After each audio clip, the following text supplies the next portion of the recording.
प्रति माह 1500 रुपया बचत करता है, तो राम की वार्षिक आय पता करना है।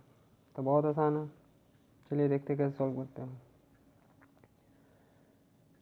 तो इनकम बराबर क्या होता है? इनकम बराबर होता है एक्सपेंडिचर प्लस सेविंग। मतलब आय बराबर क्या होता है? खर्च प्लस बचत, यानी इनकम इक्वल टू होता है एक्सपेंडिचर और सेविंग। ठीक है, तो मान लेते हैं कि उसका इनकम कितना रहा होगा। उसका इनकम मान लीजिए कि 100 है। ठीक है, खर्च कितना करता है? 75%। मतलब खर्च कितना करता है? 75। और इनकम 100 माने हैं तो खर्च कितना है? 75। तो यहाँ बचाता कितना होगा? 25। ठीक है, इनकम 100 है, खर्चा करता है 75, तो बचाता कितना होगा? 25।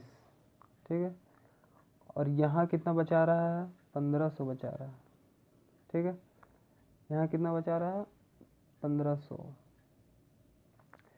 सबसे पहले हम लोग इसको थोड़ा रेशियो में चेंज कर लेते हैं। ठीक है, तो रेशियो में चेंज करेंगे तो सबको 25 से काट देते हैं, तो एक, ये कितना आ जाएगा? 3, ये कितना आ जाएगा? 4। ठीक, तो यहाँ पे सेविंग कर रहा है कितना? 1500, और यहाँ सेविंग कर रहा है 1। ठीक है, तो ये कितना गुना है? 1500 गुना है। ठीक है, तो इनकम हमसे पूछा है, तो इनकम यहाँ क्या हो जाएगा? ये भी 1500 गुना हो जाएगा। ठीक, तो ये कितना हो जाएगा? 6000। ठीक है, तो इसका इसका इनकम कितना आ गया? 6000।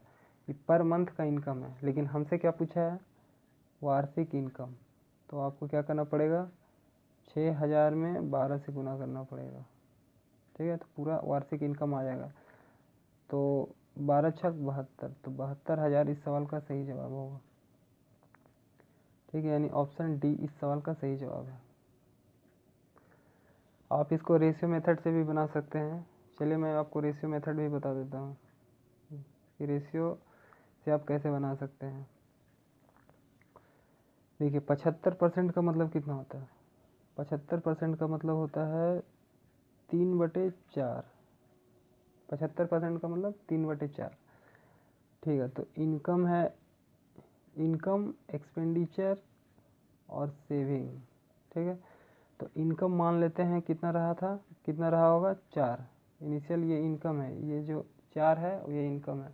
यानी इनकम मान लीजिए कि 4 है, और खर्च कितना करता है? 3, तो बचाता कितना होगा? 1। ठीक है, तो यहाँ बचा रहा है कितना?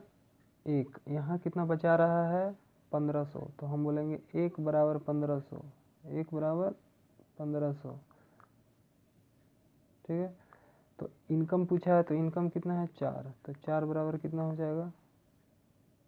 6000। 4 बराबर कितना हो जाएगा? 6000। लेकिन ये जो इनकम है, ये कौन सा इनकम है? पर मंथ का इनकम है। लेकिन हमसे क्या पूछा है? पूरा सालाना इनकम। तो आपको 12 से गुना करना पड़ेगा। ठीक है, तो अब 12 से गुना करेंगे, आ जाएगा, तो आ जाएगा 72,000। ठीक है, तो ऑप्शन डी इस सवाल का सही जवाब हो जाएगा। तो आप ऐसे भी सॉल्व कर सकते हैं। अब देखते हैं हम लोग नेक्स्ट क्वेश्चन।